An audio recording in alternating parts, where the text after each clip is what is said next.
consequences, of course.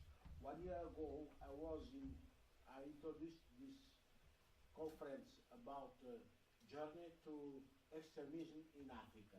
It's more and less the same kind of conference that we have today. The difference is today we have a lot of witnesses talking about the extremism, about, let me say, terrorism in Iran and around. I have nothing to say, but allow me to quote what Antonio Guterres, United Nations Secretary General, wrote 1 year ago about the conference we introduced here. I am convinced that the creation of open, equitable, inclusive, and pluralist societies based on the full respect of human rights and with economic opportunities for all represents the most tangible and meaningful alternative to violent extremism. I think after this, which is interesting, is to see behind all this phenomenon people, human beings. And today, I have the opportunity to introduce to you Reza Jabali, who is the moderator, but he has an experience as member of this movement, Mujahideen from Iran. He has been arrested for several years. He used to live as member of this movement in Iraq. He has been around in the United States, in Canada, doing fundraising for this movement. And today, I'm sure he's really the man who can explain us and try to convince us why this journey to this movement. But of course, with their colleagues, they will try to give us some details, because behind this phenomenon, I used to say, there are human beings, and sometimes by choice or even manipulated, we decide to follow such paths. Reza Jalali, you have the floor. Thank you. As Dacha said, my name is Reza Jabali. I was a member of MEK. I started with MEK when I was a teenager in 1980. 1981 in the big rally back in Tehran. June 1988, I was shot by Iranian security service, and 2 months later I was arrested and I was in prison for 5 years. 2 years of that I was in solitary confinement. 1986 I escaped from Iran after I was released on probation, which I had for 3 years, to Pakistan, India, and Canada, which I was married and I have a son. And I joined the organization again back in Canada. And I was fundraising and I was full-time with them in Canada and later on in US, in Washington, D.C. and Los Angeles. 1997, they dispatched me, they sent me to Iraq. I was supposed to be there for 6 months, but organization. So this organization was created in 1965 by 3 university students, and they soon after they started the military practice in Palestine. They went to Palestine at the time. They moved to the camp where Yasser Arafat was there, and they had their military practice there, and they brought guns from Palestine to Iran. They smuggled it there. From 1973 to 1976, the Mujahideen killed 6 American military personnel and contracted, like Lieutenant Colonel Louis Hawkins, that was killed on June 2nd, 1973, Air Force Colonel Paul Sheffer and Lieutenant Colonel Jack Turner. On May 21st, they were killed on May 21st, 1972. And Donald Smith, Robert Cronkite, and William Cottle, they were killed in 1976. In 1981, the MEK started the assassination and terrorist activity with 9 suicide attacks throughout the Iranian city. Among them, 14-year-old girl, Gohar Adababas, that they blow themselves up in mosques and in public places. This is from their own Mujahideen official newspaper with the sign, as you can see. They exploded the Islamic Republic headquarters. They killed more than 100 people there. This is the person that made the operation there, and he is in Germany or right now. He lives in either Germany or France right now. The other one is Muhammad Kolahi. He was living in Holland by the name of Ali Motamed.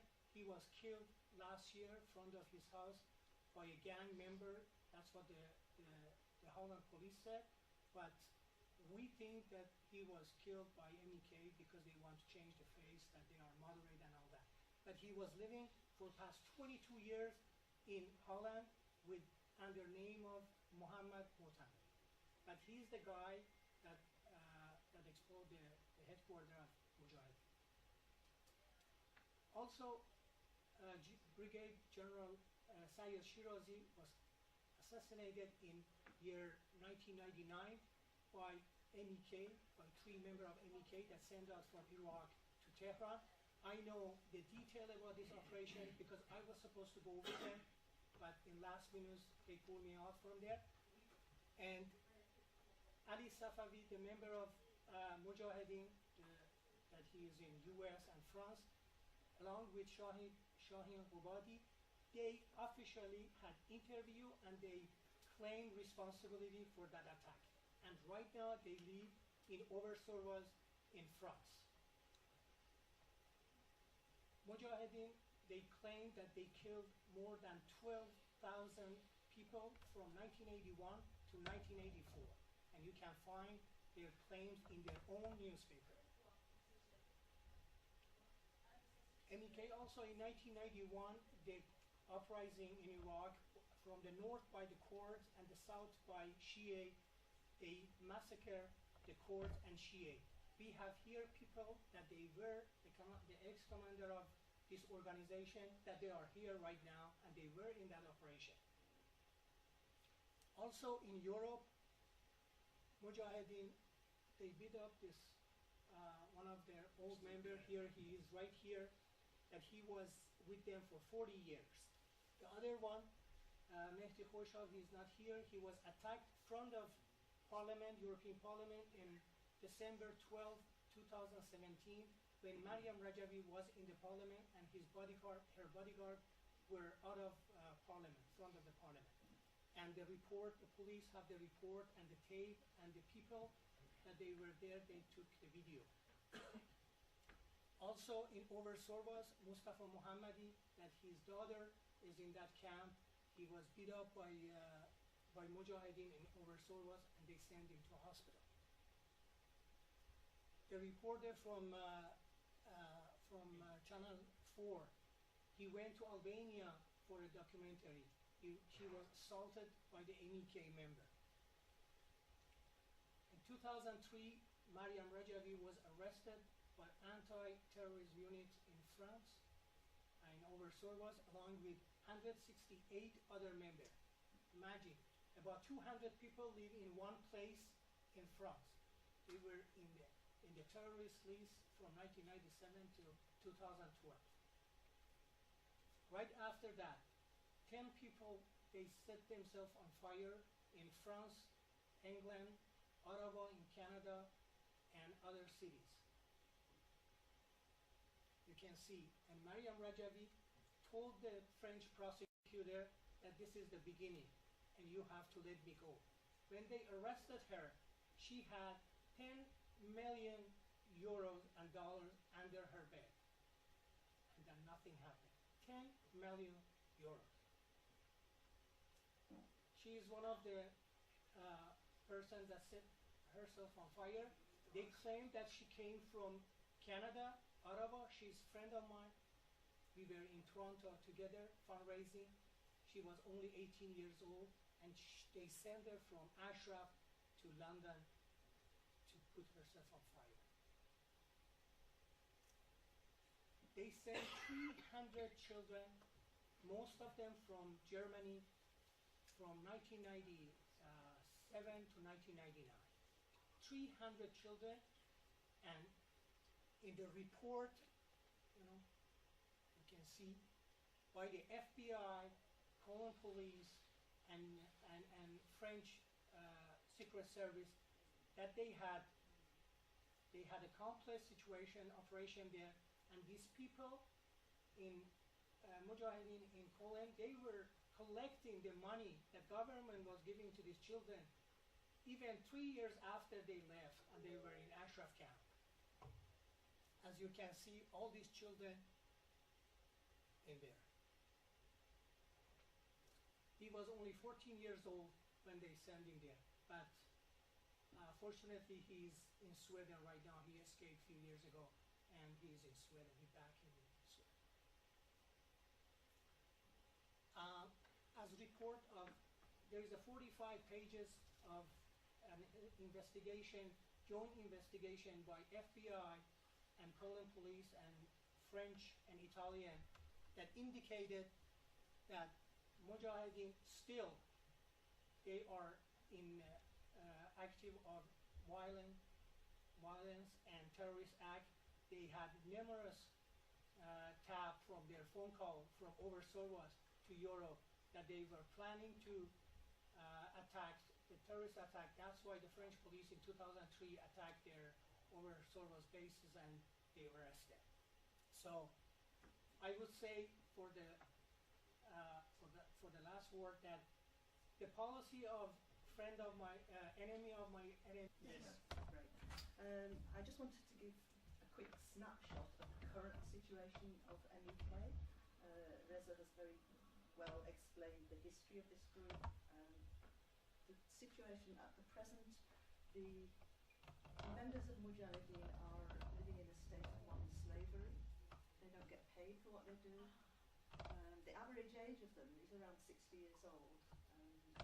They have some young children who've now grown up. Most of them are around about our age. They do not enjoy any rights, pensions or holidays or healthcare as normal workers do. They have actually no real identity papers, especially the people in Albania have no documents or work permits, so they are living stateless. And no family relations are allowed in Mujahideen, so that families cannot visit them. They're completely isolated, cut off from normal society. The human rights abuses of the Mujahideen are very well documented. There's nothing that hasn't been said about the group, I think. We have plenty of people who've been in Mujahideen who've spoken quite openly about the conditions of the group. These are reports from Human Rights Watch, from the RAND Corporation, and the UNHCR itself, working in conjunction with UNAMI in Iraq, have serious concerns about the internal human rights abuses of Mujahideen when they were overseeing the camps. There's also been, in this summer, very interestingly, some, let's call them left-leaning media, who have done some investigations into the Mujahideen, particularly in Albania. I'm going to skip through these. These are just examples. There's actually more than this. This is NBC, interview to my husband. The Independent put out a report calling it a political cult. Created a state within a state in Albania. Channel 4 News, as Reza mentioned, went to the camp, and Lindsay Hilson, the very well-known presenter, was actually physically assaulted by the Mujahideen. Al Jazeera also, targeting the Mujahideen's propaganda work, which they performed from Camp Ashraf, Ashraf 3 in Albania. And Aaron Merat produced a very, very thorough, well-researched and fact-checked article, 6,000 words, I believe, and completely unpicked the human rights abuses going on in the Mujahideen at this moment in time and historically. One thing that he did, which is new, I guess, is that he has now exposed the sexual abuse of women inside Mujahideen. He has described how Mariam Rajavi was responsible for grooming several members of the Mujahideen to have sex with her husband while they were in Iraq. And I'm sure that we'll hear a little bit more about that from the other panelists. This means, in a sense, it's the Mujahideen's Me Too moment, because Mariam Rajavi in Paris is the leader of this organisation, and she's been accused of sexual abuse. But I think what the real story is, and what I want to go on to talk about, is that the Mujahideen is so useful for the Trump administration and the anti-Iran regime change pundits, that this kind of human rights abuse will go unpunished and unchallenged. So I don't think that Mariam Rajavi is going to do a Harvey Weinstein and go off into therapy. I think she will take her lesson from Mohammed bin Salman and actually carry on regardless. I wanted to give some context for the political use of the Mujahideen. One thing I should say is that the human rights situation in Mujahideen is such that anyone who doubts it, it's like the creationists arguing with evolutionists. If you believe in evolution, it's based on science. If you believe in creation, it's just fiction. So there's no doubt about these facts. Okay, so how come such a terrible group with this terrible human rights record has continued for all this time? Right from the beginning, after the revolution in particular, but even before that, Mujahideen has never been an independent, self-financed group. Before the revolution, they approached the Russians. Afterwards, the Americans approached them. Masoud Rajavi fled Iran, the leader of Mujahideen at that time. He took refuge in Paris, and the Mujahideen was struggling to make any headway in their armed resistance inside Iran. So Donald Rumsfeld thought it's a good idea, he'll match up the Mujahideen with Saddam Hussein, who was at that time also struggling in his war against Iran.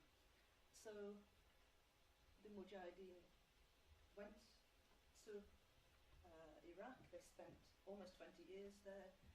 They were trained by Saddam's Republican Guard, an elite group, and the Mukhabarat. So they are experts in military and intelligence. And also Masoud Rajavi employed cult indoctrination methods, and that's the basis of the human rights abuses in that group. So that's why he wanted an obedient and, let's say, expendable group of people that he could order to go and die or kill at his behest. So that carried on for nearly 2 decades. But in 2003, all that changed what I call the neoconservative project got back into swing. Interestingly, over the autumn and winter and spring of 2002 to 3, George Bush actually said that Mujahideen were one of the reasons why they should invade Iraq and get rid of Saddam Hussein, because of his support for terrorism. So, in 2003 March, the MUK bases were bombed. Mujahideen actually returned fire against Americans and then were forced to retreat back to their bases. So once they were sent back to their base, it looked like it was all over for them. Certainly it was all over for Saddam Hussein. But again, Donald Rumsfeld decided that this group was far too useful, far too helpful to the Western project against Iran. So he unilaterally granted protected person status to the group under the 4th Geneva Convention. I don't know how he did that. I guess the Americans take the law into their own hands sometimes. So the Mujahideen were effectively protected by the Americans and disarmed but kept intact as a terrorist organisation. The first Iraqi government, which was formed after the invasion, had its first parliament meeting in December 2003, the same year. They unanimously voted to expel Mujahideen from Iraq, from their country, as part of Saddam Hussein's remnants, one of his army military groups. So that meant that Mujahideen were stuck in Iraq.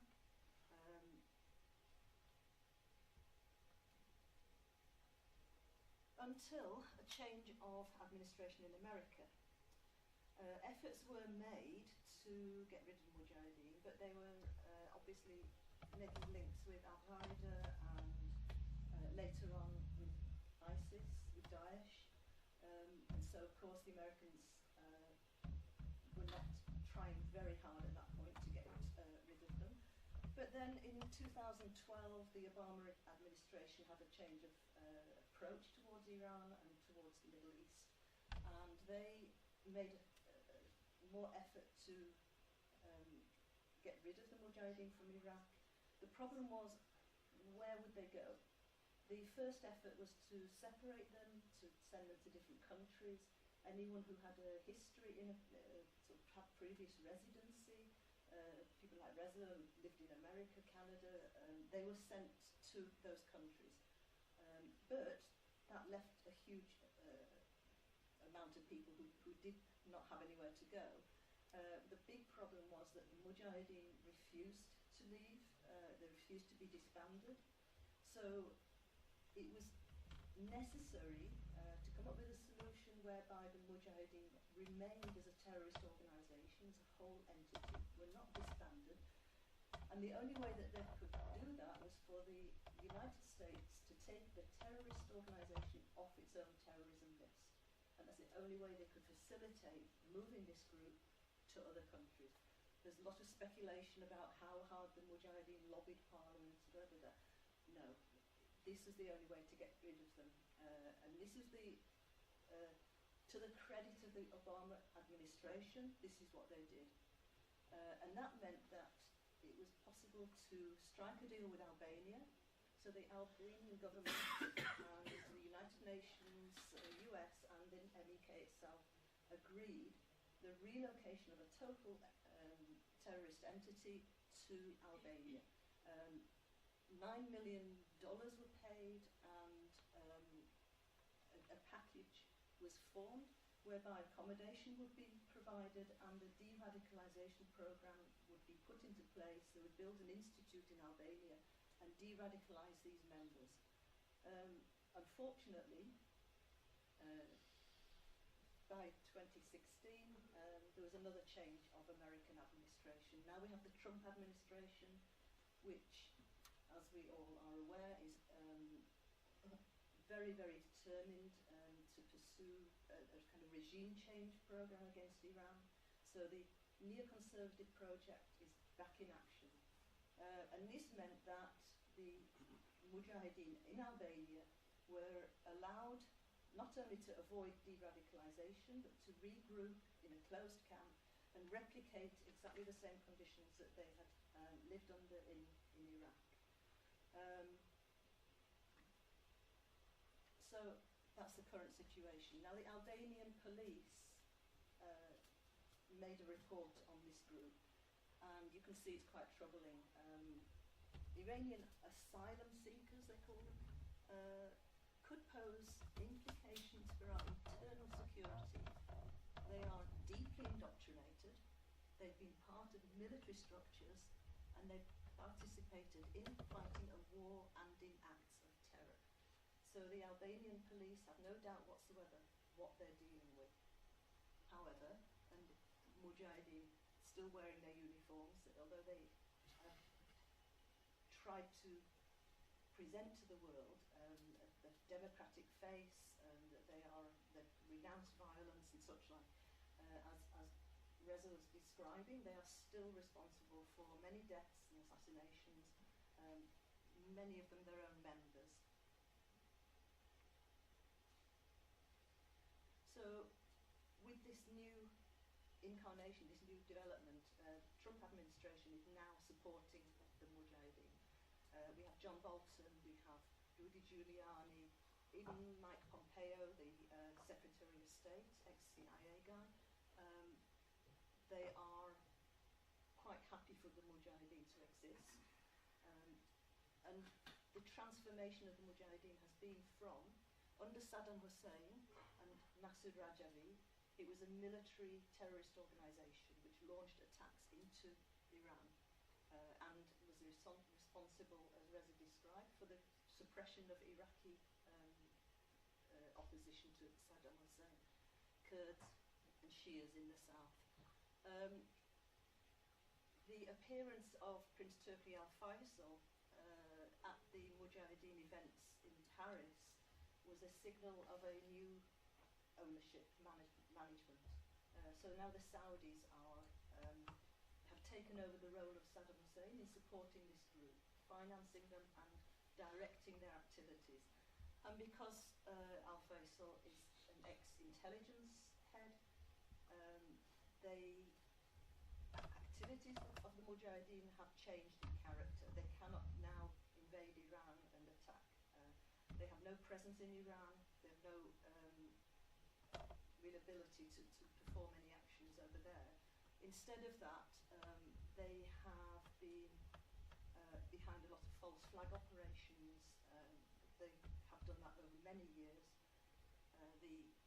They've been implicated in the murders of the Iranian scientists in Iran with the help of, or rather working with Mossad.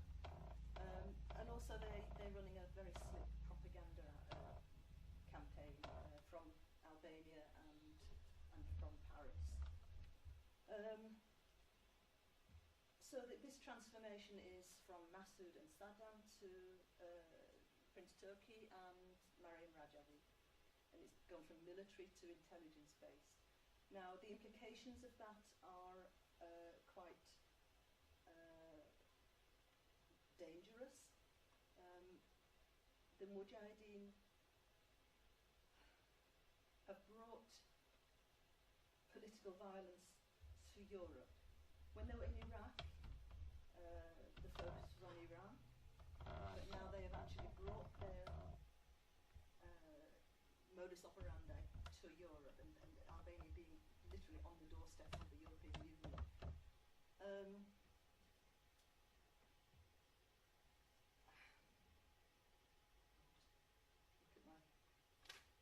So it's important to kind of understand what this means. Mujahideen will become increasingly involved in activities, false flag operations in particular, violent acts in Europe, which will be blamed on Iran. They've already conducted two.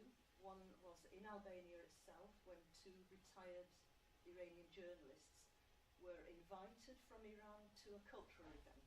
And these are men in their late 60s and 70s, two men who'd come to a New Year celebration. The Mujahideen reported to the Albanian police that these men had come to kill them in their camp. And the police, knowing no better, they went and they invaded this little cultural gathering and detained the men and accused them of being terrorists. When it was discovered who they were, the police actually made a public apology to them. They're not terrorists at all, they were just journalists on a cultural visit. But it's strange that this event has now become a fact that they were the targets of terrorism in Albania.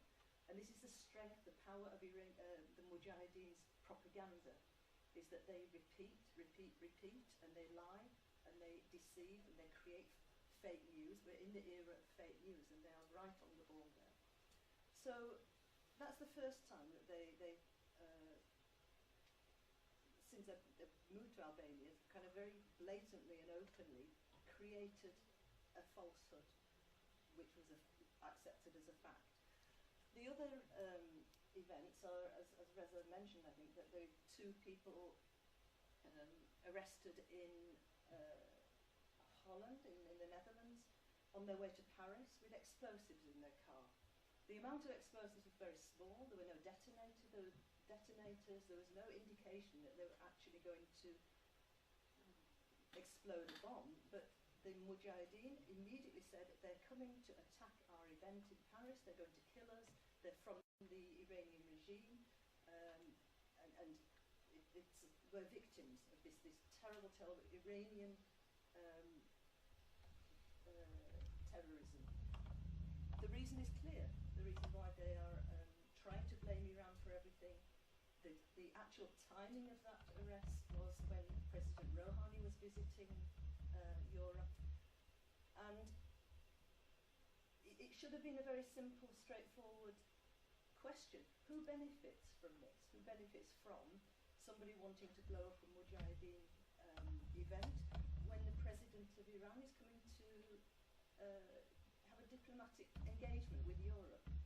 Well, certainly Iran doesn't benefit, so why would they do that? And yet the Mujahideen have got away with this lie again, that this event was created by Iran.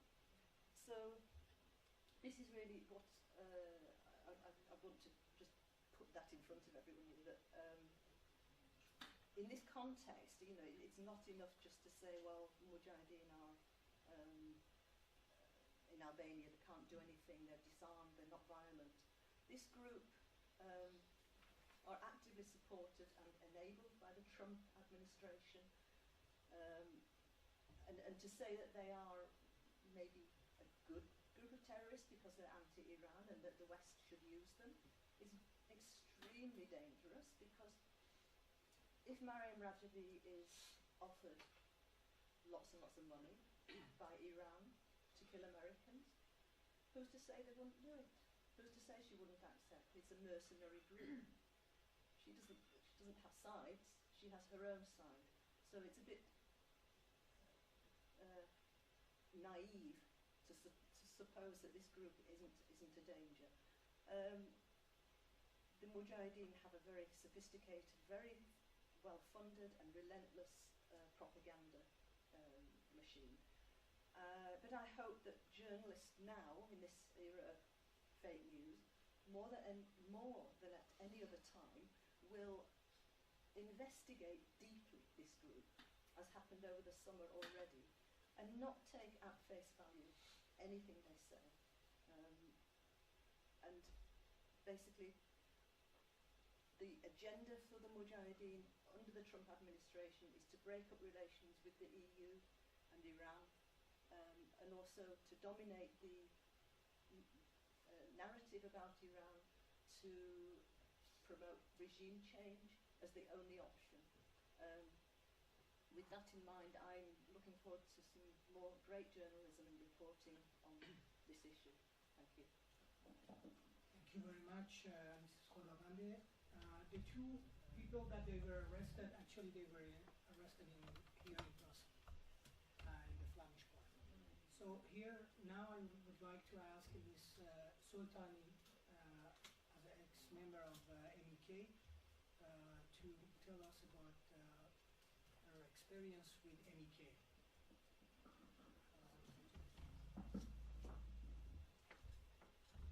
خانم ها آقایان، خیلی تشکر میکنم از اینکه امروز وقتتون رو اینجا میگذارونید با ما. Since she doesn't speak in English, and if she speaks German, I have to translate you. Thank you very much, everybody, for being here tonight. من به عنوان شاهدی که 20 سال عمرم رو در فرقه مجاهدین اسیر بودم و از دست دادم. As a witness of MEK that I was with them for the past 20 years, و اونجا طی این 20 سال شاهد نقض مستمر حقوق بشر بودم. and I was witness to a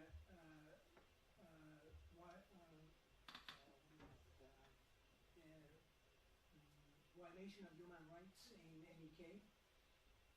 از زمانی که خودم توسط قاچاقچی به این فرقه منتقل شدم.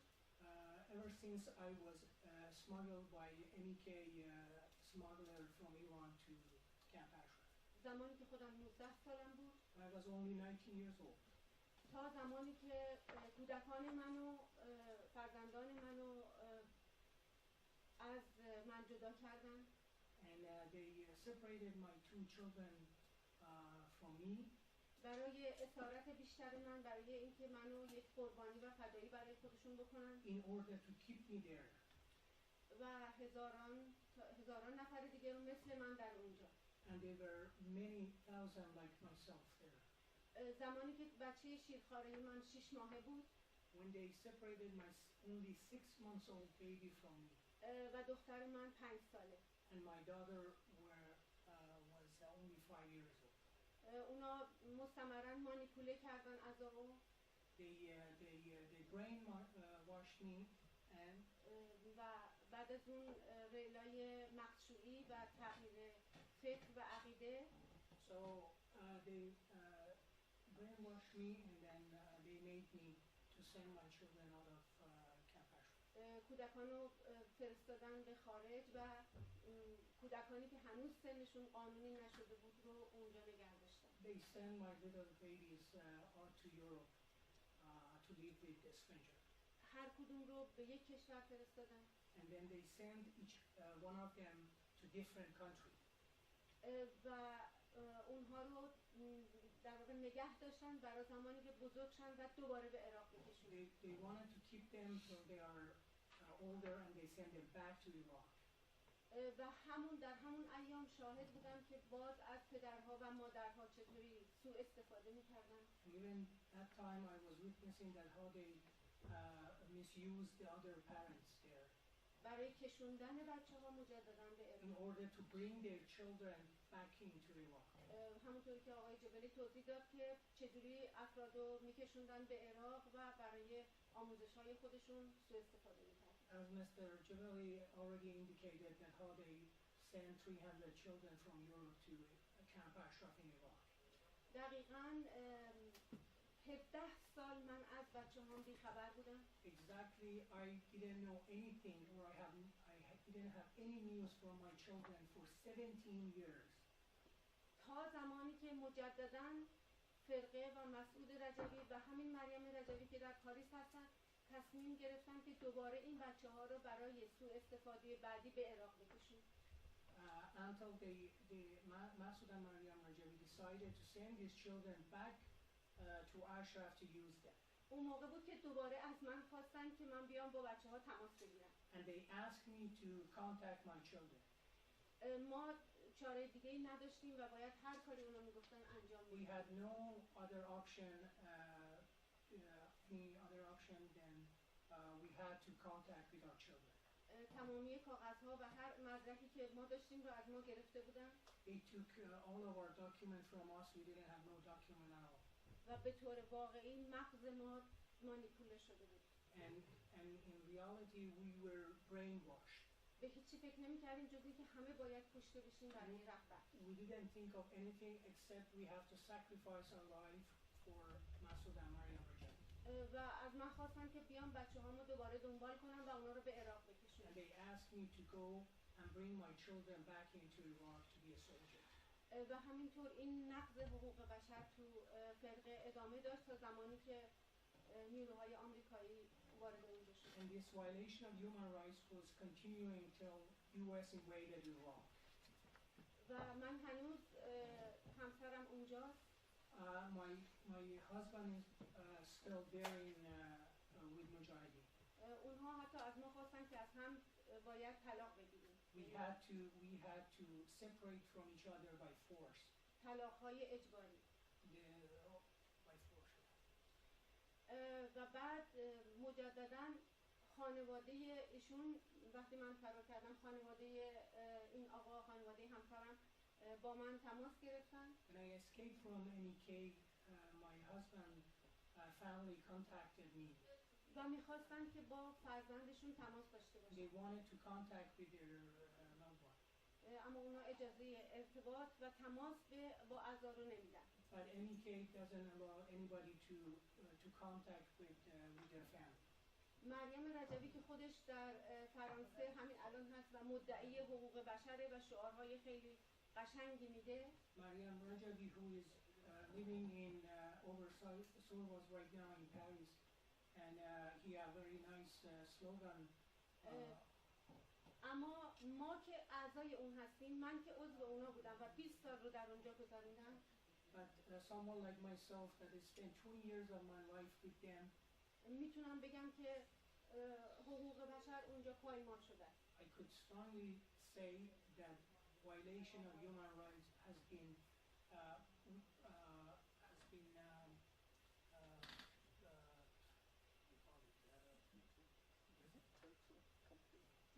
completely there is a violation of human rights there. از قاچاق انسان From smuggling people, trafficking human beings, حقوق کودک children rights, حقوق بشر human rights. و میتونم به عنوان یک فاکت و نمونه همین همسر خودم که الان مریض هست بیمار. And I could say as a fact that my husband is sick for years and و زندانیشون هست. And he's in prison in Mujahideen.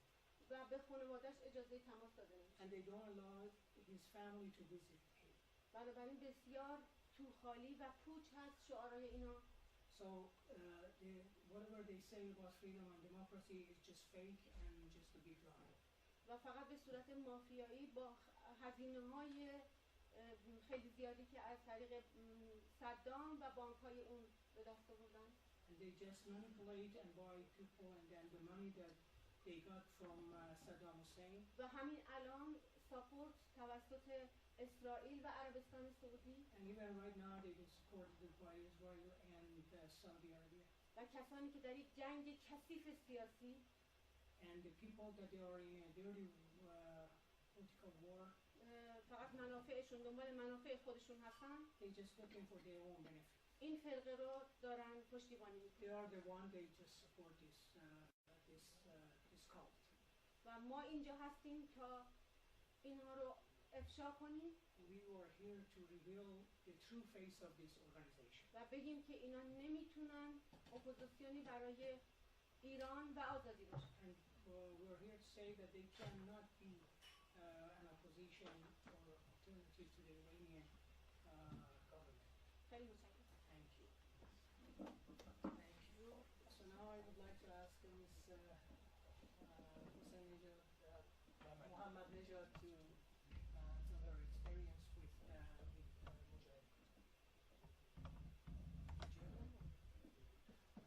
سلام عرض میکنم حضور همه شماهایی که امروز زحمت کشیدید و اینجا اومدین. Thank you very much everybody for being here. She is also speaking German and Farsi. من همیرا محمد نژادم و My name is Humaira Mohammad Nejad. و از سن 9 سالگی از طریق برادرم با مجاهدا آشنا شدم. Ever since I was 9 years old, I knew Mujahideen through my brother. من تا سن 14 سالگی توی ایران به فعالیت پخش روزنامه‌های و بولتن‌های مجاهدین بودم.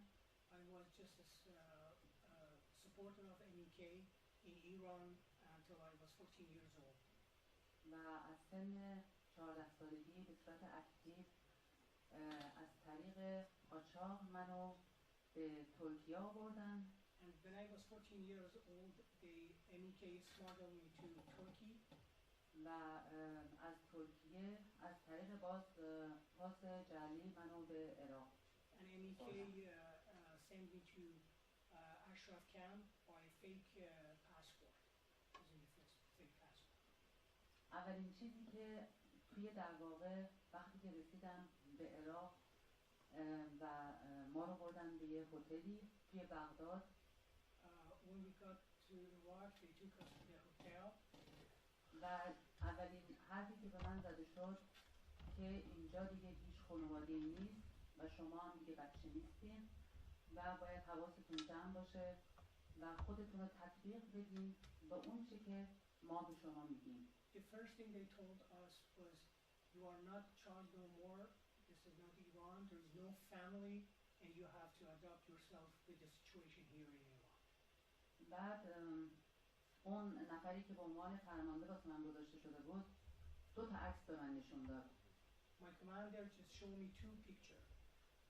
من که خب یک آشنایی خیلی کم داشتم ولی آشنایی زیادی با سازمان نداشتم، در همون حد که توی ایران به هر حال بولتناشون رو پخش می‌کردم. حتی خودم هنوز به صورت چون بچه بودم مفهومشون رو نمی‌فهمیدم. I didn't know MEK very well. I was just child, you know. I was just knew just a little bit about MEK. بعد به من گفتش که این 2 تا عکس خوب نگاه کن. یکیشون مسعود رجویه، یکیشون مریم رجوی. Show me 2 photos and said, look at it carefully. One of them is Maryam Rajavi and the other one is Masoud Rajavi. و از این به بعد باید تو طبق هر آنچه که اینا میگن عمل کنی. And from now on, you have to do whatever they say. و تقریبا چند روز بعدش شروع شد آموزش‌های مغزشویی. And a few days after, they start brainwashing. و من از صبح تا شب 10 ساعت بعد وقت 11 ساعت فقط باید ویدیوهای اینا رو نگاه می‌کردم. And every day, about 10 to 11 hours, I have to watch their video. در واقع اینا خیلی خوب می‌دونستن که مغزایی مثل من که تازه و جوان هستش چجوری اینا رو به کار بگیرن و در واقع واسه آینده برای خودشون آماده کنن. Since I was young and they knew that I didn't know anything about MEK, they were just trying to make me ready for future. من به هر حال تو سنی بودم که سن نوجوانی بود. I was just a teenager. و بعضی وقتا دوست داشتم شیطنت بازی هم بکنم. And sometimes I wanted to do things, you know, like regular things like teenager does. و به خاطر همینم خیلی زیاد همیشه مورد به قول سازمان چی میگن؟ برخورد قرار میگرفتم. And because of my behavior as a teenager, I was always under too much pressure. و بچه‌هایی هم که اونجا با من بودن در واقع هممون تحت فشار خیلی زیادی بود. And we were all under a lot of pressure by MEK. تا اینکه اینا بعد از 1 ماه دیدن که دیگه ما رو زیاد نمیتونن کنترل کنن و باید فشارهای بیشتری به ما بیارن. And after 1 month, they realized that they cannot control us and they start pushing us harder. و ما رو هممون رو فرستادن به کمپ اشرف. And they sent all of us from hotel to Camp Ashraf. و اونجا در واقع شروع شد کارهای نظامی که ما باید با همون سن و سال یاد میگرفتیم و کارهای در واقع که قدرت بدنی خیلی سختی لازم داشت رو شروع کردن به ما تحمیل. And when we got to Ashraf, they started training us like military training and hard work for us. مثلا یکی از کارامون این بود که خاک‌ها رو بکنیم توی گونی و بعد از چند روز همین خاک‌ها رو میگفتن خالی کنین دوباره. One of very hard work was that we have to make barricade, I think. Yeah. و این داستان ادامه داشت، این همین فعالیت‌های نظامی که ما رو آماده می‌کردن و تا اینکه یک روز This military practice was continuing till one day.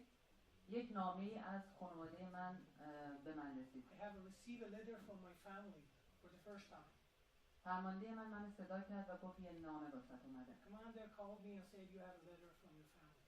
من خیلی طبیعی که به هر حال فکر کنم حتی ربطی به سن و سال نداره، خیلی خوشحال شده بودم از این نامه. I was very happy even though I was just a teenager. و موقعی که نامه رو باز کردم خیلی طبیعی بود که شروع کردم گریه کردن. When I opened the letter I started crying. و همین داستان برخوردهای بعدی بود که واسه من روی من در واقع شروع شد. And that crying was point of more pressure on me in future. اون تاریخ رو من هیچ وقت یادم نمیره. Never forget that date. و اینکه تاریخی بود که یاد گرفتم دیگه هیچ وقت به پدر و مادر و خواهرم و خانواده‌ام فکر نکنم. Because that day was a day that I remember forever, that I never have to think about my family.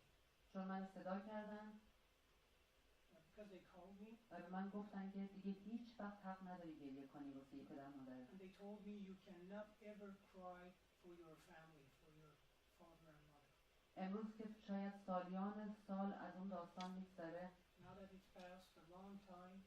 و الان متاسفانه مادرم از دست دادم. Now that unfortunately I lost my mother.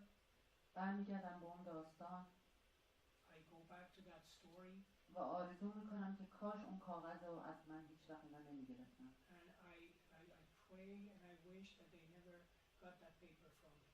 چون اولین و شاید آخرین نامه‌ای بود که مادرم با دستخط خودش واسم نوشته بود. Because that was the first or last letter that my mother wrote for me.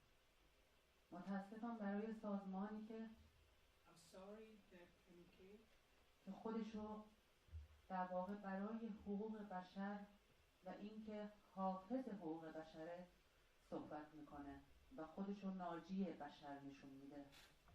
For the organization that they try to present itself as a democratic and supporter of human rights. ولی متاسفانه حتی اجازه نمیده افرادی که به صورت خیلی آزادانه خودشون خواستن به هر دلیل بهشون بپیوندن. But even they don't let the people that they join them, you know, to help them and to be with them. اونا رو انقدر تحت فشار قرار میده. They put such a pressure on them. من شاید شبی نبود که تا صبح با گریه سر نکنم. I never slept before crying. یه روز یکی از خانم‌های اونجا فهمید. One night one of the women they saw that I'm crying. و اومد پیش من و گفتش که میدونی که اگر اینطوری ادامه بدی اینجا وضع خوبی نخواهی داشت. And she told me if you continue like that you will be in a very bad situation. یا باید خودت رو تطبیق بدی و یا اینکه یک روزی یه بلایی سرت میارن. Either you have to adapt yourself with the situation or one day they will do something to you. وقتی که برمیگردم به این خاطرات فکر میکنم و به اون چیزی که سازمان الان به تمامی افرادی که توی آلبانی همشون گرفتار کرده. When I think back what was happening to me or now when I think about the people that they are still in Albanian camp with MK. به اونایی که جوونیاشون رو گذاشتن و از واقع از دست دادن. Thinking about the people that the MK destroyed their lives. و به دروغایی که سازمان هنوز ادامه میده. And continue lying to them.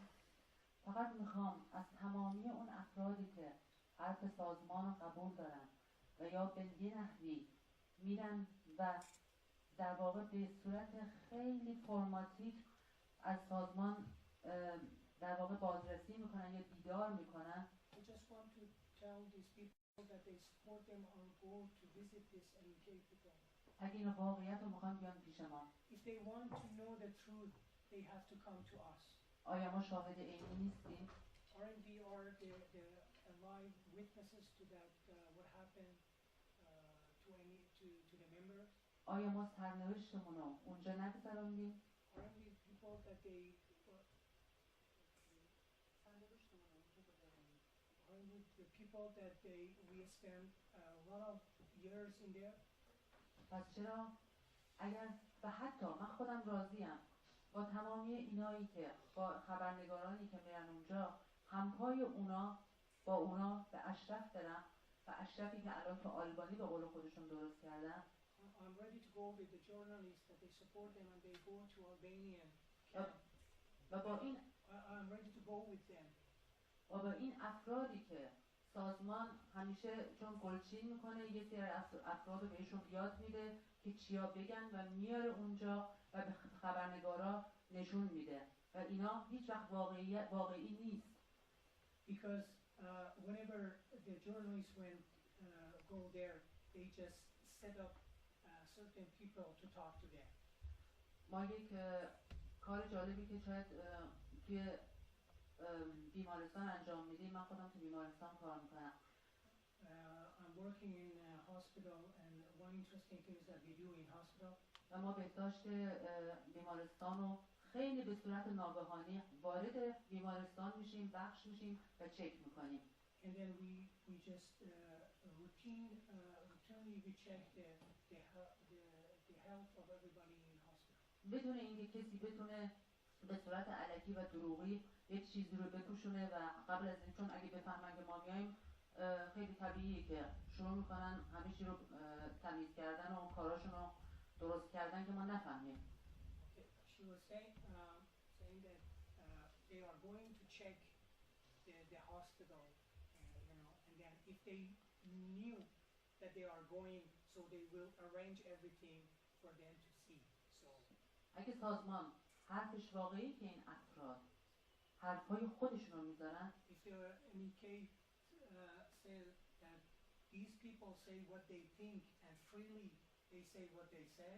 پس باید هیچ ترسی نداشته باشه که یک گروه خبرنگار بدون اینکه سازمان اون روز رو بدونه ما وارد بشیم و از افرادش سوال کنیم. So they shouldn't have any problem to let journalists to go there without warning them.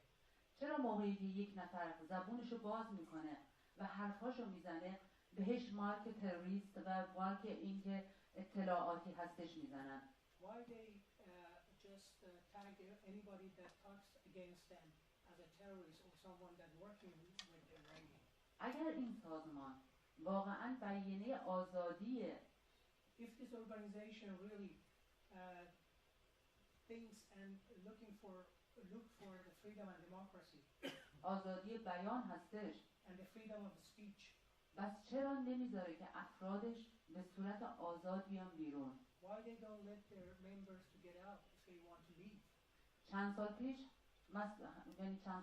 همین یه سال پیش مسئول رجبی ما افراد جدا شده و افرادی که در واقع کریتیک واسه بر علیهش داریم انتقاد داریم ازش. Last year, Mas'ud Rajavi himself, he was به صورت خیلی عیان توی یک ویدیو ما رو محکوم به مرگ کرد. Mas'ud Rajavi himself, he was threatening us that we reveal the true face of MEK to them. و خیلی واضح توی اون ویدیوش گفت که اروپا زنداناش مثل هتله. And he clearly told his members that the Europe is like hotel. The prison in hotel in Europe is like hotel. و به افرادش گفتش که شما باید این افرادی که انتقاد میکنن به علیه سازمان اونا رو بکشین و هیچ ترسی نداشته باشین. And he told his members that you have to kill these people and don't scare them in prison. اگر آزادی بیان هستش پس چرا سازمان این حرفو میزنه؟ If they believe in freedom and democracy and why they say that? چرا افرادش اجازه ندارن از مدین استفاده کنن؟ ارتباط. Why, ارتباط. if they are, why they member don't have any internet or telephone or anything? چرا اجازه ندارن خیلی راحت بدون محافظ، بدون اینکه کسی به قول معروف پشت سرشون بیاد، راحت بیان بیرون؟ Why they can go out and inside, go out freely? در نظر بگیریم اینا همیشه میان خبرنگارا رو میبرن و یک مجموعه ای رو نشون میدن. They always take journalists to the certain place, the place that they want them to see. که توش ورزشگاه هست. That they have sport place. توش چیز کامپیوتر و نمیدونم کتابخونه و اینجور چیزا هست. چرا اینا اجازه ندارن توی ورزشگاه‌های بیرون برن، توی شهر برن؟ Why these people cannot go outside and go to some other places, the sport club outside the camp? مگه ما صحبت نمی‌کنیم از سازمانی که میگه که درای من بازه؟ They always thought that we are free, our door is open, so why these people cannot go out? آیا خودش اینو تثبیت نمی‌کنه که من یک محیط بستم؟ Isn't that proof that we have a closed place? So people only can go to gym or do sport inside the camp, not outside the camp? آیا این تبلیغ ضد خودش نیست؟ Is that not against what they say it is? چون شما فکر کنید شما همتون الان توی آزادی زندگی میکنید. آیا شما توی یک مجموعه‌ای هم که حتی کار میکنید اجازه نداریم بریم بیرون؟ So think that you all work and live here. Wherever you work, can't you just do whatever you want there, or you just can't go outside too? You could. به هر حال فقط میخوام اینو برسونم که آزادی که ایشون داره سنگشو به سینه‌اش میزنه برای مردم ایران، اول اونو برای افراد خودش بزنه که توی کمپ همه رو محصور کرده. I just want to say, if he truly thinks about freedom and democracy, before he bring that for Iranian people, let's bring it for his own supporter in camp. اول این حرکت کوچیک بکنه و بیاد بشینه اینجا جلوی منتقداش. First you have to do that for your own supporter and then you come here and say. هر وقت این کارا رو کرد ما قبول داریم که ایشون تازه میخواد یک ضربه به قول معروف آزادی اصلا فکر کنه. Whenever he does that, then we will think that he is starting to give, freedom and democracy or believing freedom and democracy. چقدر ما زنایی داریم که هنوز توی این ارگانیزاسیون محصور شدن. There is a lot of women right now in that organization that they are in there and they cannot get out. و هیچ سرنوشتشون رو ما خبر نداریم. And we don't know what's happening to them.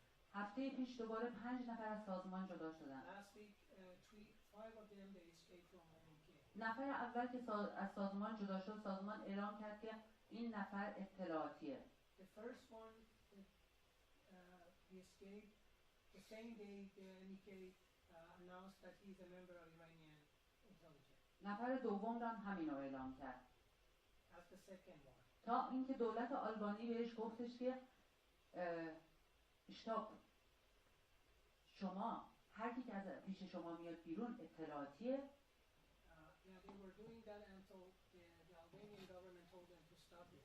Anybody that's separated from them, that's a member of Iranian intelligence. که دیگه توی نفر سوم، چهارم، پنجم دیگه اینو نکرد. یعنی در واقع فقط میخوام اینو بگم، این سازمانیه که واقعا واسه ما مرده و از بین رفته است. This organization is dead for us and for Iranian people. اگر میخوایم در مورد یک سازمانی صحبت کنیم که زنده است، فقط سازمانی که انتقاد قبول کنه و انتقادم بکنه و در رابطه با سازمان مجاهدین این صحت نداره و فکر نمی کنم که عوض بشه. خیلی ممنون. I think that this ideology of this organization never changed.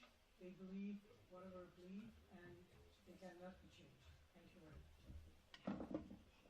Okay, thank you everybody, and I think we have cocktail right now, and everybody for a cocktail. Thank you very much. Thank you very much.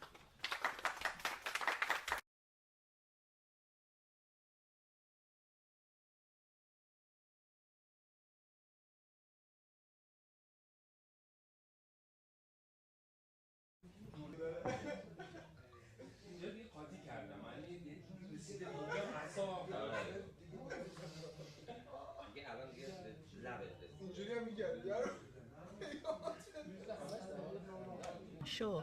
The Mujahideen were listed by most European countries and America as a terrorist group during the 1980s for its terrorism on behalf of Saddam Hussein.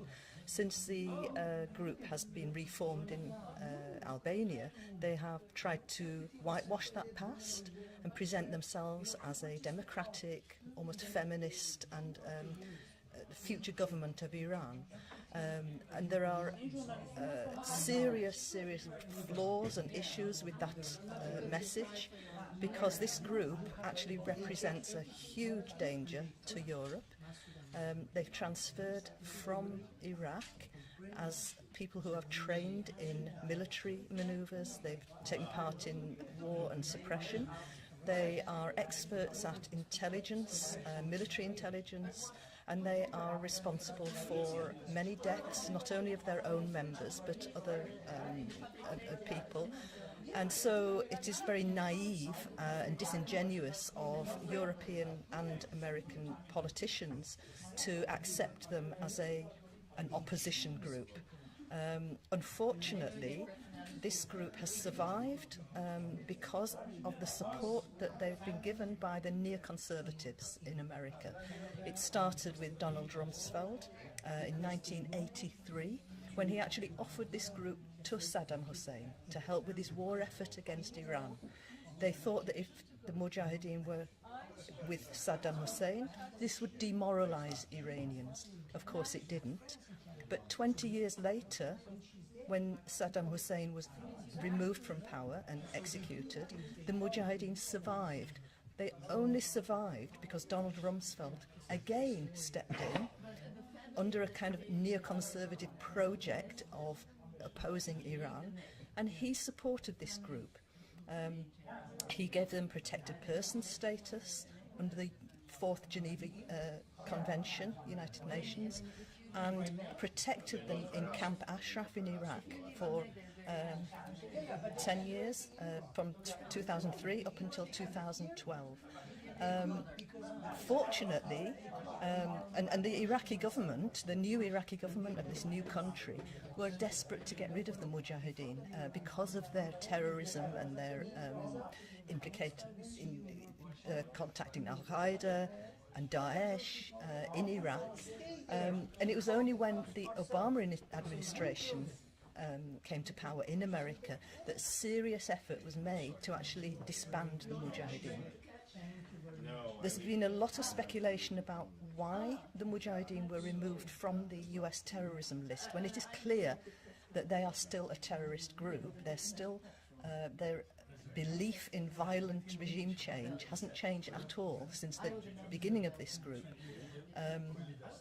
But the only way that the Obama administration officials could remove this group from Iraq was to take them off the terrorism list, to make it acceptable for a country outside of the Middle East to accept them as a group.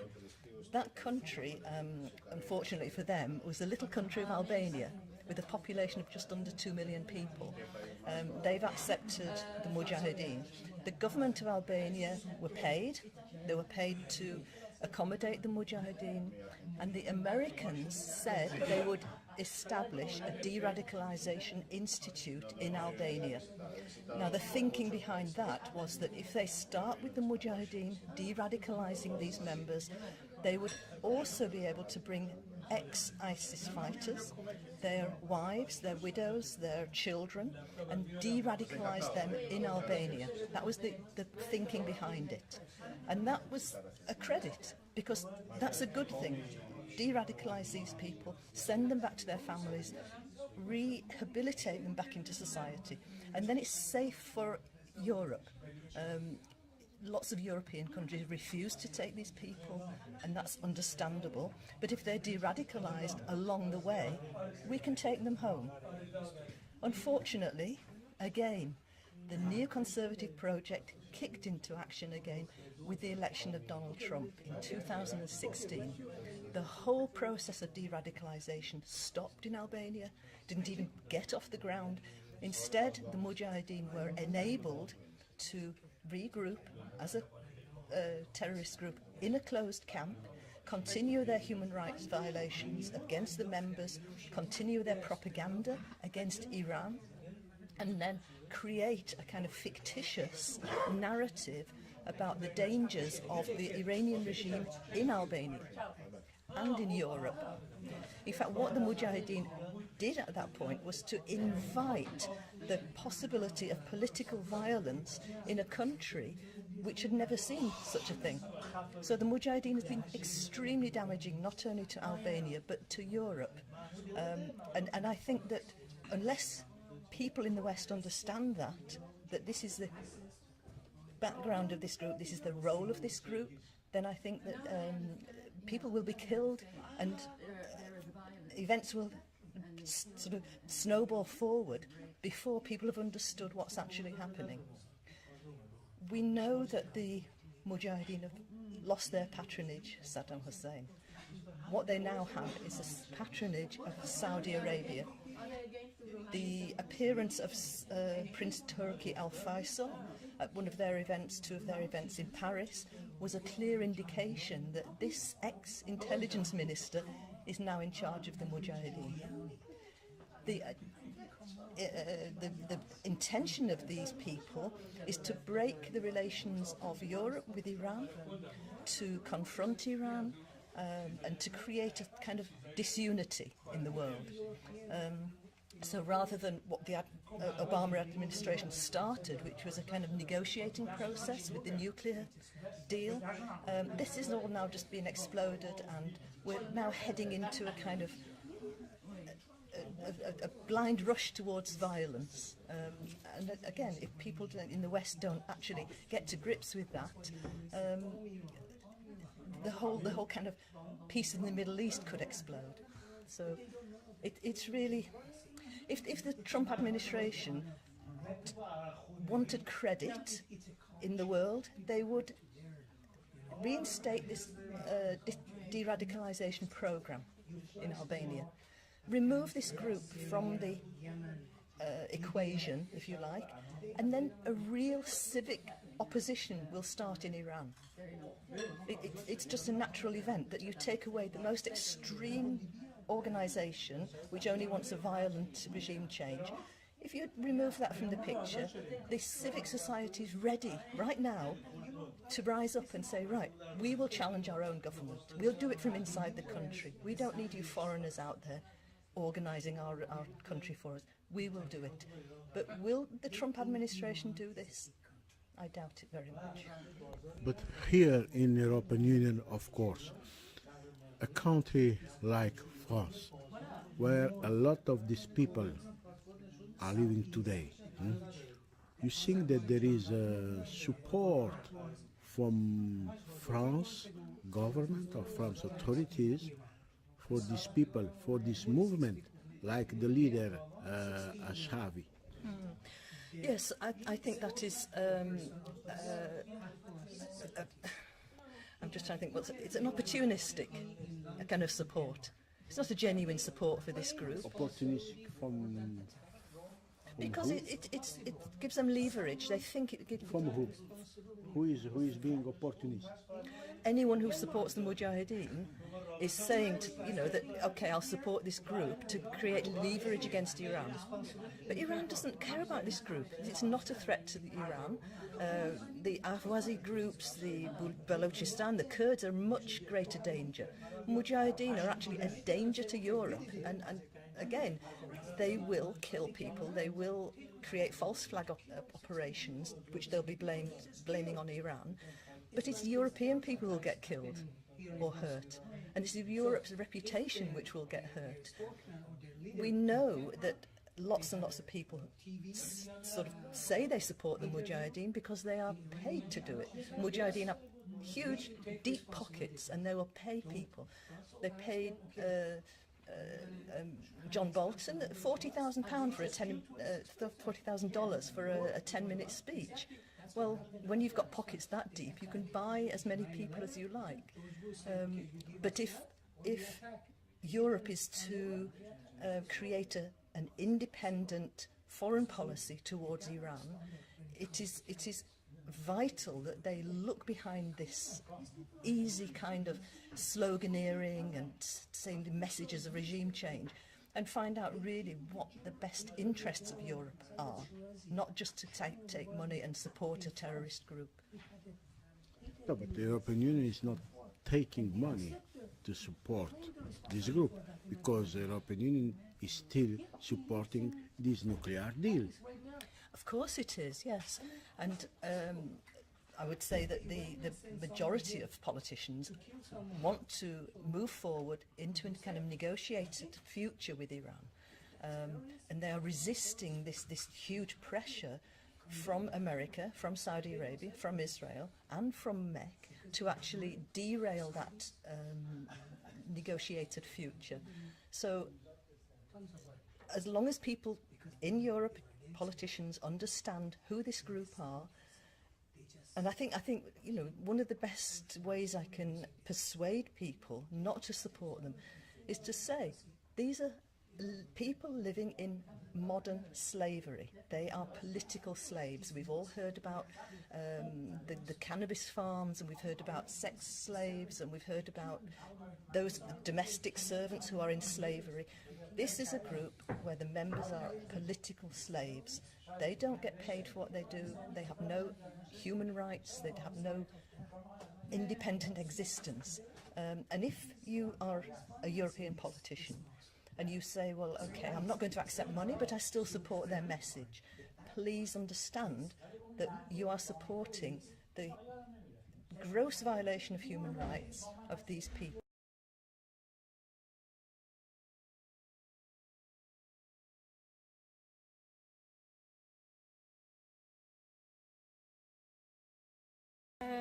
من بتول سلطانی هستم. در مورد نقض مستمر حقوق بشر در فرقه مجاهدین به عنوان یک شاهد که من دو بچه منو که زمانی که فرزند کوچیکم شیرخواره و 6 ماهه بود و دخترم 5 ساله، اونا رو از من جدا کردن و هر کدوم رو به یک کشور فرستادن.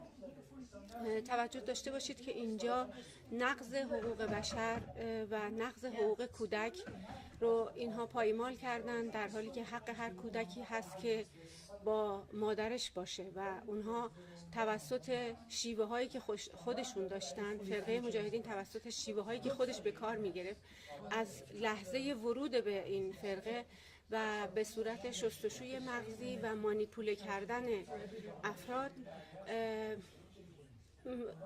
در اون لحظات ما دیگه اونقدر مغزمون تغییر شده بود، انقدر تغییر تو مغزمون به وجود اومده بود که به هیچی فکر نمی کردیم جز این که هر چی که اونها میخوان از ما انجام بدن. و اونها بچه 6 ماهه منو، بچه شیرخواره منو از من جدا کردن و دختر 5 ساله منو و هر کدوم رو به یک کشور فرستادن. یکیش رو فرستادن به هلند و یکی رو فرستادن به سوئد و من 17 سال از اونها خبری نداشتم تا اینکه مجددا فرقه سراغ من اومد و از من خواست که به عنوان یک مادر با اونا تماس بگیرم و از اونا بخوام که به عراق بیان. یعنی اونجا این کار رو با این بچه ها کردن و از حق مادر محرومشون کردن و الان برای سوء استفاده بعدی دوباره از من خواستن که با یه تماس بیام و اونا رو دعوت کنم که بیان عراق. من در اون لحظه با وجود همه مغزشویی ها و با وجود همه تغییراتی که تو روح و روان و مغز من به وجود آورده بودن، من یه لحظه فکر کردم که اینها دنبال این هستن که بچه‌های منو دوباره به عراق بکشونن و اونجا به کشتن بدن. برای همین من از این کار پیشگیری کردم و به اونا گفتم که اگر این کار رو انجام بدم، یعنی با بچه هم تماس بگیرم، من وضعیت روحیم خیلی خراب میشه و نمیتونم این کار رو انجام بدم، چون که خیلی به رهبری علاقه دارم و خیلی به مسعود و مریم علاقه دارم. یعنی یه جوری این رو گفتم به خاطر اینکه اونا بپذیرن که از این موضوع صرف نظر کنن و به این طریق من جون بچه هامو تونستم حداقل در 18 سالگی نجات بدم. وگرنه این فرقه میخواست دوباره اینا رو به عراق بکشونه و دوباره از اینا سوء استفاده کنه برای اهداف بعدیش که کشوندن اینا به عراق بود و به کشتن دادن اونا برای مسعود رجوی، برای رهبری، و بعد اینا رو بذاره تو لیست شهداش و کتاب کنه و بگه که ما این همه نفر طرفدار ما هستن و برای ما کشته شدن. باید به شما بگم که این نه فقط سرنوشت بچه های منه، بلکه سرنوشت خیلی از بچه هایی هست که تو فرقه مجاهدین بودن و من شاهدش بودم. من 20 سال از عمرم رو از سن 19 سالگی تا سن 39 سالگی در فرقه رجوی بودم و شاهد بودم که چجوری همین برخورد با خیلی بچه های دیگه، با خیلی پدر و مادرهای دیگه تو فرقه انجام شد و چجوری به صورت یک جریانوار سیستماتیک اینا انسان رو قاچاق میکردن، افراد رو با پاسپورت های قلابی می آوردن تو فرقهشون، عضو خودشون میکردن و بعد بچه ها رو از مادرها جدا میکردن. طلاق های اجباری زن و شوهرها از هم باید جدا میشدن و بعد تو مراحل بعدی خانوم ها رو یک سری تغییرات به وجود می آوردن در اونا و اینها کلا دنبال اهدافی بودن که از افراد قربانی بسازن، فدایی بسازن و برای خودشون لشکر درست کنن و رجوی بتونه اینا رو برای اهداف خودش استفاده کنه، برای کارهایی که خودش مورد نظرش هست. و همینطور تعداد خیلی زیادی از بچه هایی که آواره شدن، آواره کشورهای مختلف شدن، فقط بچه من نبود، خیلی بچه های دیگه بودن که این سرنوشت براشون به وجود اومد و اگر حقوق بشر و اگر مجامع حقوق بشری بخوان اینا رو، مسعود رجوی و مریم رجوی رو به خاطر نقض حقوق بشری که در فرقه انجام شده بخوان کاراشون رو واقعا بررسی کنن، اینها در محکوم هستن، یعنی همشون محکوم میشن به نقض حقوق بشر و جنایات علیه بشریت. اینها فقط داستانش داستان بچه های من نبود، خیلی بچه های دیگه این بلا به سرشون اومد و بچه هایی که بعداً وقتی به سن 17 سالگی و 18 سالگی رسیدن دوباره فرقه با اینها تماس گرفت و دوباره اینها رو به عراق کشوند و خیلی هاشون رو با تحریک این بچه ها در مقابل اون موقع حفاظت قرارگاه اشرف قرار داد و خیلی هاشون تو جریان درگیری با پلیس عراق کشته شدن، خیلی از این افراد. و اگه بخوام، این وقت خیلی کوتاهه برای اینکه من بخوام توضیح بدم از اون چی که به عنوان جنایت علیه بشریت در این فرقه اتفاق افتاده و متاسفانه اون چیزی که ما شاهدش هستیم، از اون طرف این کار رو انجام میدن و از طرف دیگه مریم رجوی در پارلمان اروپا ظاهر میشه و دم از دموکراسی میزنه، دم از حقوق بشر میزنه و دم از آزادی برای ایران میزنه. یعنی این برای من خیلی تعجب انگیزه و ما هستیم، من خودم به عنوان مادری که بچه‌هاش رو از دست داده، به عنوان مادری که زمانی که بچه‌های من نیاز به آغوش گرم مادر و پدر داشتن چنین چیزی ازشون محروم شده، من خودم تصمیم گرفتم که به طور داوطلبانه فعالیت‌های خودم رو برای افشا کردن این فرقه در پارلمان اروپا و در مجامع حقوق بشری انجام بدم.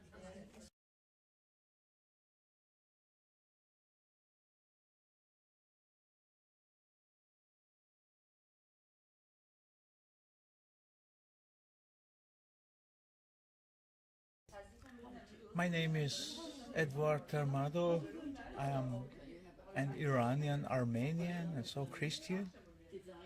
And I was a prisoner of war in Iraq for 9 years because at the beginning the war between Iran and Iraq. I was a soldier and I was wounded in the battle. So I was captured by the Iraqi forces and I was there for 9 years. But unfortunately, after ceasefire, I didn't go back to my country and I joined the Mujahideen organization. I could do that, but I thought that the Mujahideen Khalq organization is a democratic and they are looking for and they are fighting for a democracy. So I want to be with them because of my people, because my people have the democracy and freedom. But it was the wrong way, I thought. And Look, I was visited by the delegations of the Pope John Paul II before ending the war between Iran and Iraq. They said me, the Pope said, we can take you to the Italian and you can have a good life there. I didn't accept because I wanted to go to the Mujahideen just for the democracy of my people. But when I joined them and I saw them after 2 years, I saw that that I am in a terrorist group. But unfortunately, I couldn't go out because they didn't allow me. When I said them I want to go out, they said no. Here is not a factory. Here is not an office. Here is the army, and you have to stay there. I was there for 12 years, and I lost my life, years. But at the end, when the American wanted to attack to the Iraq after the occupation of the Kuwait by the Saddam Hussein, they let me to go out, but not free. They delivered me to the Abu Ghraib prison in the Baghdad.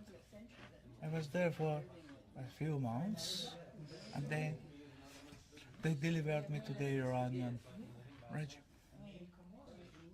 I could left Iran by the helping of my brothers and my family, because I was in the jail there.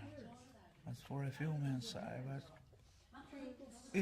It was correct, I think, because they have to they have to know what's my idea, what information I have. But they took me. They gave me a small letting to go out for visiting my family and coming back. The first time now, but the second time I didn't go back, and my brother helped me to come outside after Iran by the Turkish. I came to Turkey, and from Turkey to Europe. It was very hard, but we did that.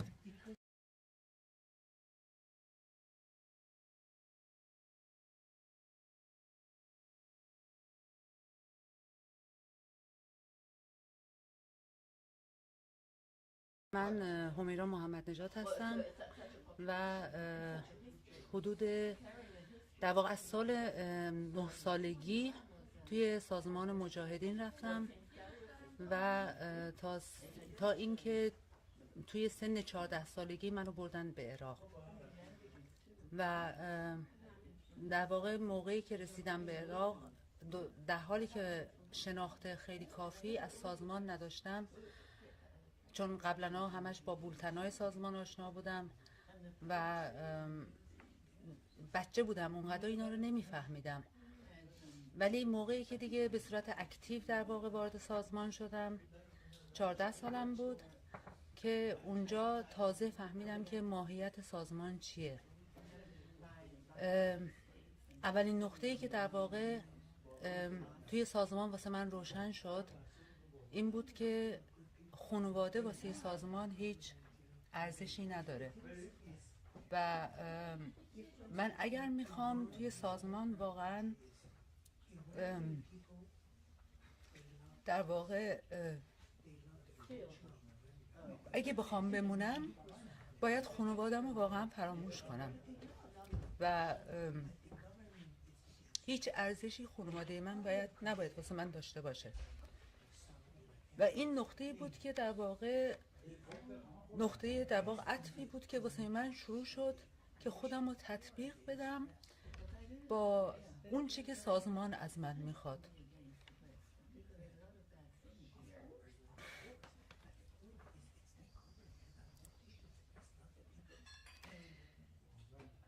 اولین نامه‌ای که در واقع از پدر و مادرم واسه من رسید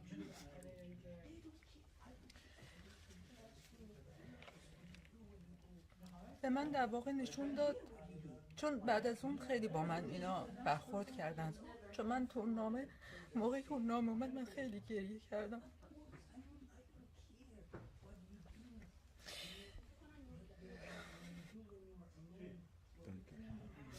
و تازه فهمیدم که باید همه چی رو فراموش کنم و باید بفهمم که اینجا دیگه فقط خودمم و خودم و خانواده من دیگه اینجا باید به فراموشی سپرده بشه. و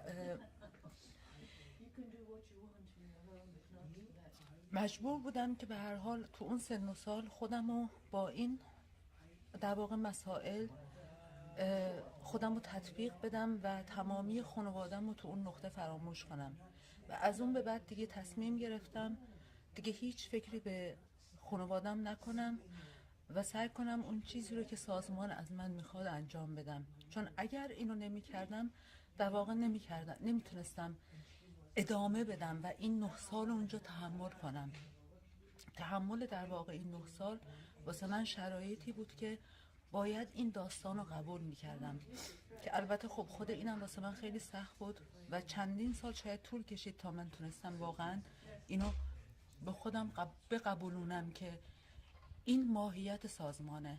اولین ماهیتش اینه که خانواده رو بکشی، احساستو بکشی، به انسانیتتو بکشی. اگر این ستا رو بتونی بکشی، نقطه‌ای که تو میتونی اونجا زندگی کنی و اون کارهایی که سازمان از تو میخواد اون رو انجام بدی. بچه‌هایی مثل من خیلی زیاد بودن، کم نبودن. یادمه که بچه‌هایی مثل منظر و بهرام که خواهر برادر بودن و اینا هم خیلی کم سن و سال بودن و اومده بودن اونجا. بهرام اون موقع فقط شاید 15 سالش بود و منظر فقط تازه رفته بود توی 18. و موقعی که اومدن تجربیات خودم رو بهشون گفتم منظر اگه میخوای اینجا واقعا بمونی قبول کن که اینجا اینه و دیگه به فکر خانوادت نباش. اینا بدون این که منظر هیچ اطلاعات نظامی یا چیزی داشته باشه منظر رو بردن توی در واقع یکی از این جنگاشون و منظر اونجا تلف شد، از بین رفت و برادرش مریض روحی شدید شد. تا مدت ها خب ازش خبر داشتم چون فکر میکرد خب بعد از منظر من به عنوان خواهرشم و سعی میکرد که با من خیلی ارتباط گیری کنه، ولی اینم بهش اجازه ندادن چون همشهری منم بودن. اونا هم از شهری اومده بودن که من اومده بودم و به زبون منم حرف میزدن، ترکی حرف میزدن که بعدن دیگه بهرامم اجازه ندادن و من دیگه بعد از مدت ها دیگه از سرنوشت بهرامم هیچ اطلاعی ندارم که چه بلایی سرش اومد. برای من این سازمان فقط یک سازمان غیر انسانیه، سازمانیه که تویش باید احساساتو کشت. نباید از حق خودت دفاع کنی، نباید هیچ انتقادی بکنی و همیشه باید هر چی که اونا میگن بگی بله چشم همون درسته بدون حتی اطلاع. و تمامی الان این داستانایی که توی سازمان صورت میگیره هم به همین صورته. تمامی افرادی که اونجا الان توی سازمان قفل هستن، تمامی افرادی که یعنی واقعا سرنوشتشون از بین رفته، سناشون رفته بالا و حتی اونایی هم که سناشون هنوز کمه، اینا همه دیگه عمرشون از دست دادن و اینا هیچ وقت هیچ شانسی برای زندگی کردن ندارن و اینکه سازمان تمامی روحیات اینا رو از بین برده. ما باید تو سازمان تمامی ذهنمون رو، تمامی فکرمون رو، اون چی که توی ما میگذشت رو همه رو باید مینوشتیم و میدادیم به اینا. در واقع ما حق اینکه یک آدم و یک انسان باشیم و نداشتیم. ما فقط باید آلمانی‌ها یه حرف قشنگ میگن فونکسیونین میکردیم، فقط باید بودیم و اون چیزی رو که سازمان به ما میگفت و باید اون رو در واقع سر تعظیم بهش فرود می آوردیم بدون اینکه از خودمون یک استقلالی داشته باشیم. من فقط امیدم اینه که در واقع تا لحظه آخری که بتونم وامیستم تا اینکه بتونم بچه‌هایی که اونجا هستن رو آزاد کنم. تا اونجایی که به هر حال نفس دارم و در واقع این قدرت رو دارم دست نمیکشم از این مبارزه، چون من هیچ در واقع حقانیتی به این سازمان نمیدم و نخواهم داد. اون چیزایی که من دیدم چیزایی هستش که خیلی خوشحال می شدم که تمامی اون سیاستمدارایی که از این سازمان حمایت میکنن بیان یک بار با ما صحبت کنن، با مایی که بیانه هستیم، با مایی که تجربه کافی توی اون سازمان کسب کردیم. و من به شخصه خودم تا جایی که قدرت دارم وامیستم جلوی این سازمان و حرفامو میگم و با تمامی تهدیدایی که این سازمان منو میکنه، با تمامی تهدیدایی که تا به امروز کرده، من هیچ ترسی ندارم. برای اینکه اون روزی که اینا منو تهدید کردن یادشون نره من عمرمو خیلی وقتها پیش کف دستم گذاشتم و این بیانیه اینه که من تا آخرین نقطه خواهم باید.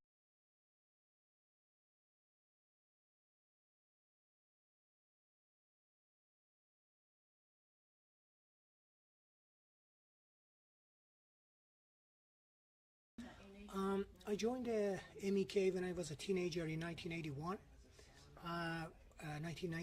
1980, as a matter of fact, and 1981 I was shot by Iranian security service and I went to prison for 5 years, 2 years solitary confinement. And in 1986 I left Iran to Pakistan, India, Canada, and later on US. Joined again MEK, and I was working with MEK in Canada and US, fundraising and lobbying for MEK. Then the MEK sent me to Iraq, Camp Ashraf. I was supposed to be there for 6 months, but they kept me there for 10 years. They didn't let me go back to my family back in Canada. The reason I joined them is I thought that they are fighting for freedom and democracy, what we have here or what we have in Canada and US. So when I went there, I realized that it's just a cult and terrorist organization, and we were separated, you know, brainwashed all the time, and hard work, and they didn't let me go. So finally in 2006, with the help of the US government and military, I could escape, and I was released and I was free. Why USA could help you that time? Because they invaded Iraq and they were in Camp Ashraf, and so they helped whoever wanted to separate, or whoever escaped. They didn't help when you escape and you go to the U.S. Army. They had to keep you there.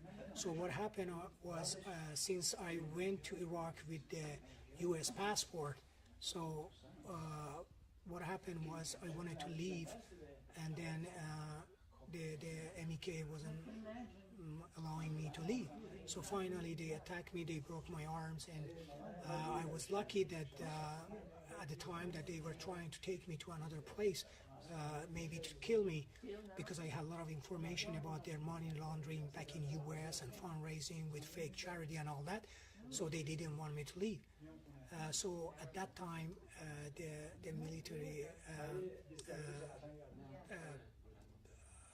car arrived there, and they saw me, and I called them, and they stopped, and they rescued me, and they took me to their camp, and later on they sent me to their hospital, and to take care of my hands, and so I was saved by U.S. Army.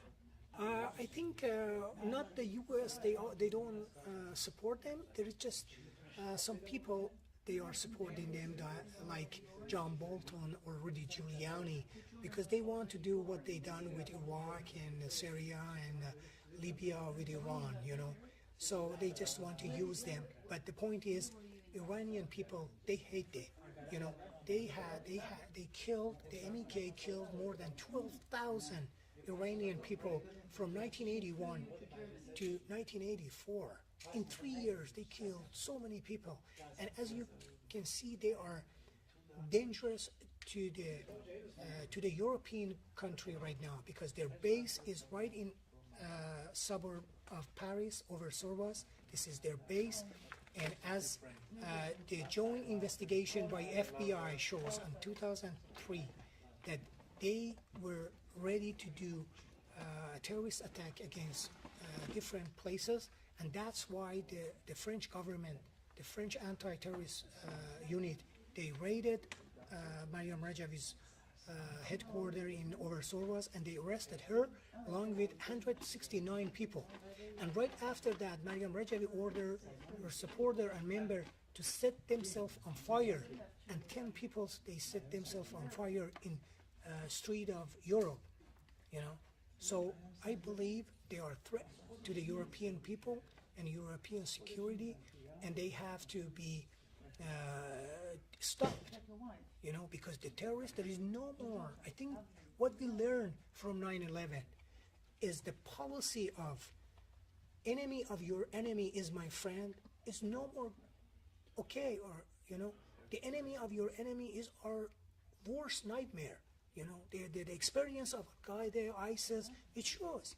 So they share the same ideology. They are mujahid. They have the same ideology, you know. So they are a threat to the security of these countries. And as a European citizen, I think that we have to put a stop to this organization, you know, because we don't have good terrorists and bad terrorists. They all bad. So you used to be a bad guy, and now you try to become a good guy? Well, I joined the organization that I thought they are fighting for freedom and democracy. I didn't know, you know, but now that I know, I'm not with them. You know, I am against them. I'm against any kind of violence activity and terrorist activity, you know, and terrorist organization. I'm against all of them, all of them. So that's about it. Thank you very much.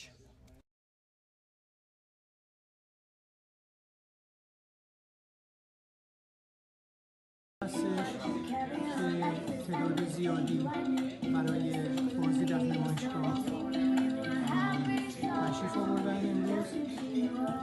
تعداد زیادی از افراد خارجی هستند که برای بازدید اومدن و بسیار مورد استقبال قرار گرفته و سوالات زیادی در رابطه با حضور این فرقه دارن که برایشون خیلی جالب. روز اول نمایشگاه هست. تعداد زیادی از افراد باشگاه خبرنگاران برای دیدار از نمایشگاه اومدن که خیلی مورد استقبال قرار گرفته و سوالات زیادی در رابطه با مریم رجوی و این فرقه و بودنشون در فرانسه پرسیدن و خیلی مورد استقبال قرار گرفته. Thank you very much. My name is Reza Jabeli. I'm a member of I'm a member of our association, communication director, and that's us that we organize this exhibition on terrorism. My question is, Mr. Ambassador, is other country, do you think other country, either neighboring country to Mali or other country, are they involved in this terrorist activity? Are they helping this group, either financing or for their political benefit? Because in case of our country, Iran, which I was member of this terrorist organization myself, we've been used by different countries. They were financing, arming everything like Iraq, Saudis, and the rest for benefit, for their own benefit, political and geopolitical. So the question is there, do you think they are involved? And the second question to Mr. Luis is, why do you think that the terrorism is not a problem for Mali, if I understand right? Thank you very much, I appreciate it. Merci. Donc,